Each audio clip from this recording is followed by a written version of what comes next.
let's begin. Right, so we're going to be working from a seated guard today, and we're going to be dealing with an opponent on their knees initially. David, if you're not busy, we'll just try and get out of the disgusting sweat from the MMA people. Right, so we're going to be here. We're going to have our feet in inside position. So we got both of our feet in the inside real estate. And from here, we're going to start with a basic underhook sumigashi. So I want to make an underhook on my opponent. Normally his shoulders are in front of his hips to some degree as he comes in here and tries to start passing. We're going to take a collar tie and we're just going to pull his head slightly off center, trying to expose an underhook. So from here, I'm going to then puddling to an underhook. I'm going to take my thumb right up here on the far side of his neck. I'm going to raise my elbow up nice and high. From here, I'm going to start to transfer his weight. So his weight is going to start to go to his hand here.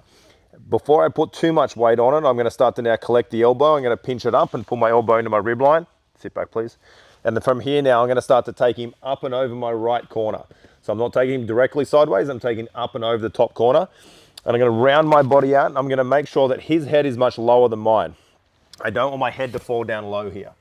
So I'm going to make sure his head is lower than mine using my underhook. And then I start to lift. Now notice I've got my left hook in here and I've got tension with my knee inwards and my foot outwards. And my foot basically goes at about the center of his butt here. That's kind of where I'm going to flip his hip over from. Now my bottom leg is what does all the work here. My bottom leg goes into the mat and I turn my hips down. I start to look where I'm going. Dave tries to keep up here. And now I start to knock him over into top position. Whether it's mount, whether it's side control, it'll kind of differ depending on how he reacts. So let's have a look again here. We're here battling away, seated versus kneeling opponent. I'm going to take a collar tie. I'm going to pull his head off center slightly. I'm going to punch an underhook, take my thumb to the far side. I'm going to start to collect the under-over grip. From here, I'm going to start to drive. So I start to take his head lower than mine. Strong base, Dave. I start to put my toes in the mat. His head hits the mat, and my head hasn't hit the mat yet. So his head's lower than mine. From here, I don't want him to get any crazy ideas of head standing. I keep connection with him, and then I just keep driving till I put him up overhead into top position. One more time.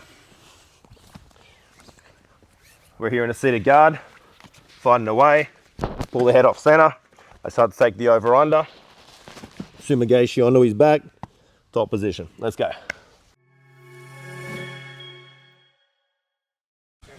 A common reaction from the man on top is that he doesn't want to get knocked over and you lose the head height battle and he posts his foot and raises his head. So I come out here and it's something like this where you lose the head height battle. So we go here. So remember what I said to you before was, I wanted his head lower than yours. If we go back and I can keep Dave's head lower than mine, good chance I hit the sumigashi, right? But there's going to be a time where in the heat of battle, you start to go here and this happens. But he posts up on that leg, okay? Doesn't have to be excessive the way he posts, but he's got to post enough where it's actually going to stop the sweep. If Dave's leg is posted back in line with my feet, I can maybe just still muscle him over the top. So he puts his foot in a posting position. All we're going to do is take a scoop and then we're just going to pull ourselves underneath and we're going to take his body over towards the side here. So I pull myself underneath him here and we end up in a position like this. Now there's a few ways we can let our legs go. Naturally, you'll probably end up in some type of X-guard variation. We can also put our feet up here into a rimiashi variations. We can use X, false X, things like this. So right now I'm in a false X. There's also X-guards where my feet are this way. This is nice for kicking and wrestling up and doing things like this. X-guard this way is nice for elevating, going into legs, and we're going to look at a few of these things in a sec. But let's just make sure we understand the entry first. Anytime I'm working an X-guard, or anytime I'm operating from underneath him and using a scoop, I want my scoop to be both above and below the knee. So I have my hand on the quadricep, and I'm using my shoulder below the knee. So I've got above and below the knee controlled. I want his shin about on the outside of my delt here. Some people like to put it on the shoulder. I prefer to put it on my delt and use a bit of a raise here to get his foot off the mat. Okay, I don't want his foot on the mat. Dave wants to get his foot on the mat and start to get mobile. I always want to be putting his foot off the mat and putting weight back out onto the other leg. So let's just make sure that we've got a good control of the leg here versus I just see people doing things like this. This is not overly useful. You're going to find people limp out. You don't have any real control. So let's see. We're here, I get my underhook, I start to go to the sumigashi and things are failing, so I just take the scoop in front of me and then I bring him over the top of me and we're just going to go here into a rimiashi initially. So I go into this position like so. Now from Orimiashi, we're just going to do like a little bit of a drill to cycle ourselves through the different leg positions. I can take my hook out, or maybe he extracted the hook, whatever, and then I can put the hook in here on top. So we end up in a position like this. We call it X guard. I can also put my hook below the other hook. In this case, I'm in a false X or reverse X guard, and this is nice for putting him in a cross ashigurami. Okay, so it just depends which leg is on top as to the variation of X guard, but both are good.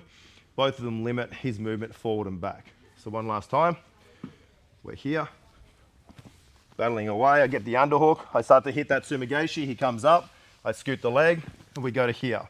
He clears the leg, I go to X guard. From the X guard, I go to false X, and then we can work from here. Let's give it a go. So that's what we're going to use as our entry here, is we're going to go into a scoop entry when he steps up to stop the sumigaeshi. Then we're just going to cycle through a few different options into the legs from there. So I start to go to here, I pull him up over the top of me, and we end up in a position that looks like this. Now, let's start first of all with a nice basic option. All I'm going to do is kick him away with my feet, and I'm going to try to make him have to post out here somewhere. So I'm just going to kick him away and start to build height into this heisted position like so. I'm in a nice athletic position from here, and for him to turn back into me basically gives me an opportunity. Yeah, turn in. If he turns back into me, he's giving me the opportunity to take him on his back. His only option is to try and limp away from me. Now, if you lose the leg completely, you're out of here. Obviously in wrestling, it's a lot easier to keep hold of wrestling boots from here, but in jiu-jitsu, it's a little harder. So what you've got to do a good job of as you come up, if we go back half a step, is if you do want to come up on this guy, is try to keep your shoulder underneath his leg. So what I mean by that is, initially my shoulder's down here on the lower leg, I kind of want to come up towards the knee. So when I kick him away, I kind of get my shoulder very much underneath. Now don't do a technical stand up where you take your hips and shoulders away. What I'm going to do is just basically get straight up. So from here, I'm just going to drive everything straight up in the air and try and build height. Now we can start to chase his back. So that's option one. If you can do that, great. So let's have a look how that'll look. We're down here, I get to my underhook. He steps up, we go here. I'm just going to kick him away and start to build height. Now, if I feel the knee disappearing on me, we're just going to go palm to palm, and we're just going to take everything down towards the mat here. So we're going to use a drive of our shoulder forward and a pull of the knee back. And then from here, now we're going to start to take the hip, I'm going to start to climb the leg, and we'll go into the back. So we're going to climb up the leg incrementally. Now, the same thing will work from X guard. So let's have a look here. We come into here, and I get into an X guard. So this time, instead of being in a Rimi Ashigurami, I'm in an X. If anything, the X might even make it slightly easier to kick him away. So I'm going to kick him away. I'm going to come up, building height into the back, or I start to build height. He starts to limp and I'm losing the knee line, and we're going to go to here. Now from here, I'm going to start to climb and make my way into rear body lock. Let's go.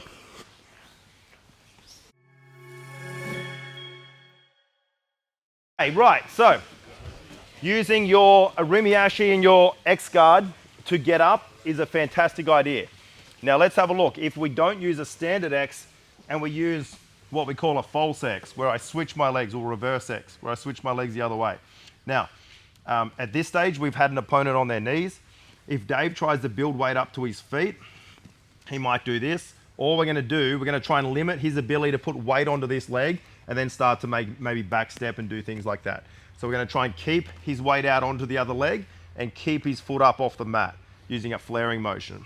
All right, he can still try and drive his leg there, but we're going to try and do our best to keep his leg off the mat, just make life miserable and keep tension in our hooks. If you have no tension in the hooks, that's when he's going to start to step off them. If you ever think about it, one hook is stopping him from going one direction and the other hook stopping him going the other direction. Let's say Dave could take the bottom hook off, he can go behind me. If the top hook didn't exist, he could go in front. Okay, so each hook has a job here. Just keep that in mind, so you kind of need both. We're going to thumb post him so he can't get head over head and keep his feet off the mat, and we're in a position like this. Now we're going to switch our feet. I'm just going to take my top hook out, slide up and put my legs as an X where I just switch them the other way. And now I'm going to put all his weight onto the leg that I've been keeping the weight off. And I'm going to bring him in an arcing motion and bring his legs right up over my head, and I go up onto my upper back. What I'm going to allow his knee to do is to fall down till my knee can claim behind his, and then I can lock my legs like so. And then from here, I'm going to put him down perpendicular to his hips, and we're going to put him down into inside Senkaku or saddle, whatever you want to call it. And we're going to take an over wrap and we're just going to hold him tight and pin him here initially. So most of you know this transition, still works wonders. It's slightly old school now, but still very good. So we're here. We looked at the idea of a Rimi Ashigarami. We looked at the idea of X guard, where the back leg is on top. I'm keeping tension, I'm keeping him out here. So I've got a thumb post in here behind the shoulder. Then I'm going to switch the feet and then I'm going to bring him up overhead like so, claiming, putting him down. Now, if you try to claim that leg and he high legs it, you might come off your scoop and hand assist here. This is fine. Pull his knee down, claim, and then go back to what you're up to before. Let's give it a go.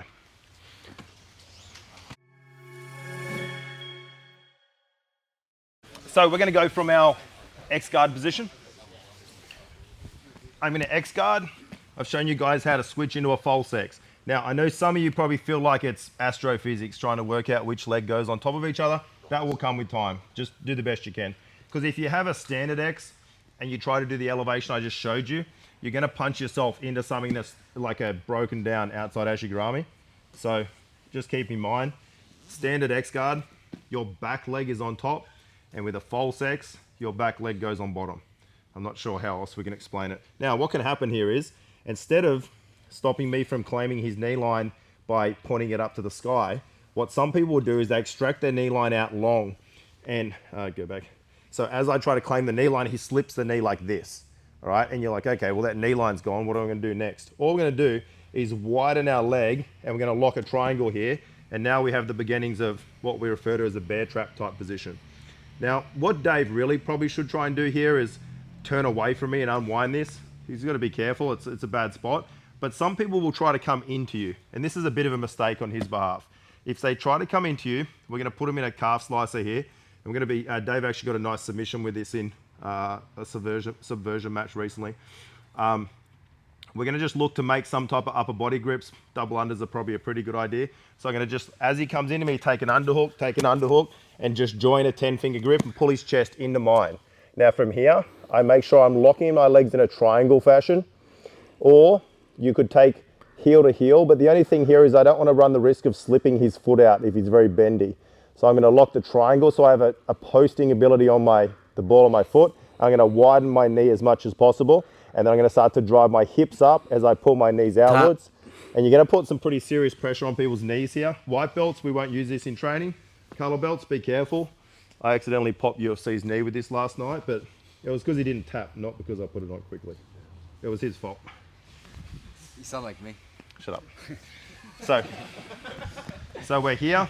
I'm in an X guard. I switch to false X. I elevate overhead. I try to claim, and he goes to here, and we lock. He's silly enough to come into me. Now, what happened with us last night that was interesting, he punched an underhook. He thought, I'll get an underhook and start to pass. I'm not sure what he was thinking. But when your leg's in that position, you can't, guys. You're in a very bad spot. All I do is lock up here. I bolster my leg. I widen my knees, and I drive my hips up for the tap. I suggest tapping early. This will load up your meniscus, and if you do try to straighten your leg out of it, it's going to load your LCL as well. Let's give it a go.